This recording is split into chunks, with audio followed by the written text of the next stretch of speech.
In this section, we'll evaluate definite integrals. It'll just take what you've learned about the substitution method and take it one step further, and we will be using the fundamental theorem of calculus to do that.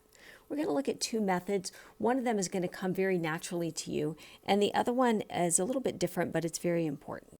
In method number one, we're going to complete that entire substitution process exactly as we did it in 6.1. So that first requires me to look at my integrand and select a u. I see that x squared plus 2 looks attractive to me because the derivative of that x squared is a 2x, and I see this x in the numerator. So I'm going to proceed with that. And then I find the derivative of my u equation, and that would be 2x, and I stick that dx at the end. I stop here and I plan out how I'm going to replace things. I see that x squared plus 2 is my u. The other parts that need replacing is x dx, and I have that extra 2 over here, so I'm going to divide by it. That gives me my x dx replacement, so I go ahead and do my substitutions next. My x squared plus 2 was replaced with the u, and my x dx replaced with the 1/2 du. Notice on this new integral that I wrote, I did not write the limits -2 to 3 because those are the limits that apply when my variable is x. When I switch it to u, those variables, those limits of integration don't apply anymore, so I intentionally left them off of this new integral. I'm now ready to find my antiderivative of 1 over u, which is the natural log of the absolute value of u. And then my last step was to put that x squared plus 2 back in for the u. And here when I went back to my original variable of x, that's when these limits reappeared for me, because now that I'm back to that variable, these limits apply. Now my fundamental theorem just kicks in. I'm going to plug in my upper limit first. That gives me this 1/2 natural log of 11 minus 1/2 natural log of 6. That's what I got when the -2 was plugged in. What I'm going to do from here is just simplify. I see in my two terms, they both have a 1/2, so I'm going to factor that out. And then just be careful here. You might want to think natural log of 11 minus natural log of 6 is natural log of 5. But remember, when we're subtracting two logs, we combine them by actually dividing those numbers. And you could actually take this a step further. A number being multiplied in front becomes a power on this argument. So we could take that 1/2 and turn it into a square root of that 11 over 6. And that gives me natural log of the square root of 11 over 6. This method just combined what you know about u substitution with what you know about using that fundamental theorem and plugging those numbers in, along with what you know about log properties to arrive at my final answer. The next method, which is actually our preferred method, is going to address that issue that we had in this region about when we switched that variable, how the limits didn't apply. So what we're going to do in the next method is actually change the limits to reflect that change of variable. So let's take a look at that same problem done in this different way. So we're going to start out the same way, just with our u substitution process. And when we're doing all those substitutions, we're going to replace those limits as well. So we're going to get new limits that reflect that new variable u. We're going to go ahead and find the antiderivative next, just like we did with respect to u. And here's the real thing to remember.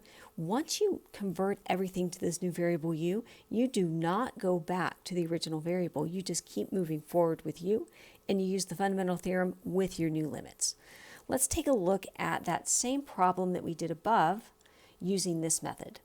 The front end of this problem is exactly what we did before. We defined our u, found the derivative, found our replacements, and I replaced everything. And here's where things get a little bit different. These original limits of the -2 and the 3, I'm going to change them when I change this variable. And what I do to do that is I plug them into this u equals equation right here. So I'm going to find u of -2 and u of 3, and those are going to be my new limits that I put on my new integral. When I plug a -2 into my u equals equation, I get a 6. So my new lower limit is now a 6. And when I replace the x with a 3 in my u equals equation, I get 11. So my new upper limit is going to be 11. And then I just find my antiderivative with respect to u. That's what step 3 says. Here's my antiderivative and my limit shift to the end. And now I plug them in, starting with the upper limit. And you can see with this answer right here where I'm sitting now, I hook back into where I was before up here with that 1/2 natural log of 11 minus 1/2 natural log of 6. So the rest of this simplification is going to look exactly the same. If you think about what we're doing, mathematically we're doing exactly the same thing, just at a different time. In method 2, we're just plugging those limits into that x squared plus 2 at an earlier point in the problem. Let's take a look at a few examples so you can get comfortable with how this looks. In example 1, we're going to start out exactly like we did in section 6.1. We let u equal that inside function, and I solve until I get my dx replacement, which is the 1/4 du, and then I go ahead and do my substitutions. And here's where my difference occurs. I need to change my original limits by plugging them into my u equals equation. And that gives me my new limits are 3 and 7. My antiderivative is next. This is the point where we differ a little bit from what we did in 6.1 in that we are not going to put that 4x plus 3 back in because we've already changed the limits to account for that change in variable. So once I do this, once I'm sitting at this point, I just can go forward. Don't look back at any of this stuff over here. Just keep pressing forward with u. And then simplifying all of this gives me 79/3. I would say without a calculator, go ahead and stop it right here. That would be a totally acceptable answer on a free response question. Let's take a look at number 2. I look at this and I can see that I'm going to let u equal that 2x. Once I get my integrand in terms of u, I now have to work and get my limits to reflect my new variable of u as well. So I'm going to take my 0 and my pi over 4. I'm going to plug them into this u equals equation and come up with my new limits. So my new limits are going to be 0 and pi over 2. Once I hit this point in the problem, I never look back over here anymore. I just proceed and find the antiderivative of cosine u. Finishing out the problem gives me a final answer of 1/2. Question 3 is a little bit different in that part of the problem is going to require u substitution and part of the problem is not. When I look at this problem, this e raised to the point 2x, I'm going to need a u substitution to replace the exponent there. But when I get to this 2x part, there's not a u substitution needed. So I'm going to treat this pretty much as two separate problems. Let's focus on this part of the problem first. We know that when you have e raised to a power, a good strategy is to let u equal that exponent. Letting u equal the 0.2x, here's the derivative is 0.2 dx.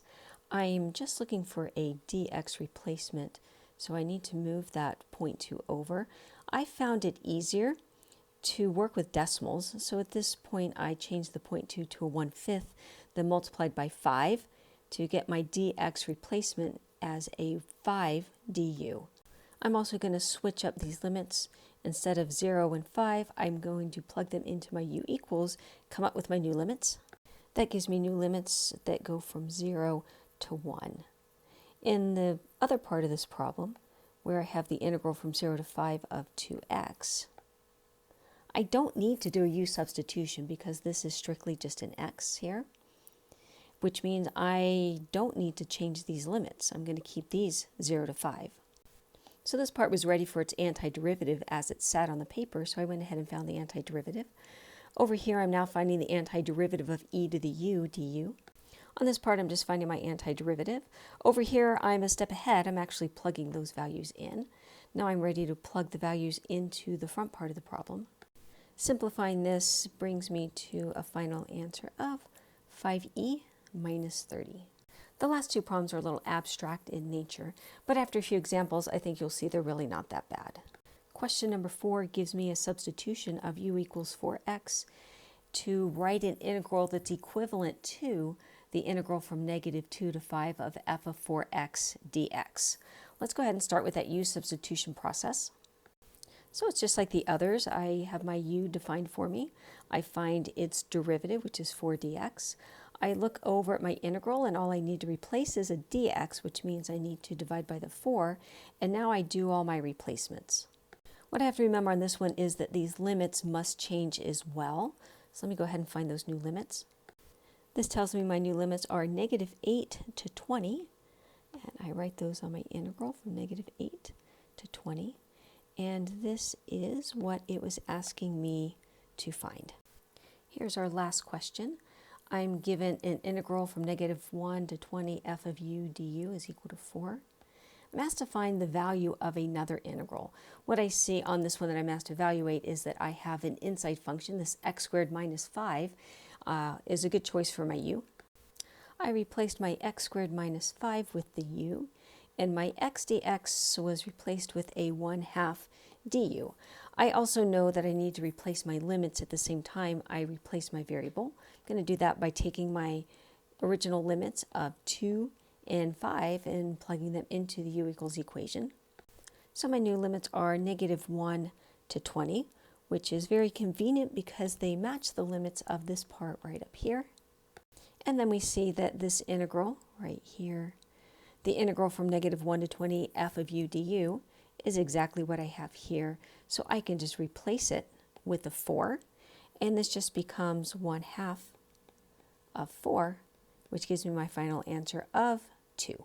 And that's about it. Just some important things to remember. Make sure when you're doing this u substitution that you completely convert all the variables to a u, including those limits.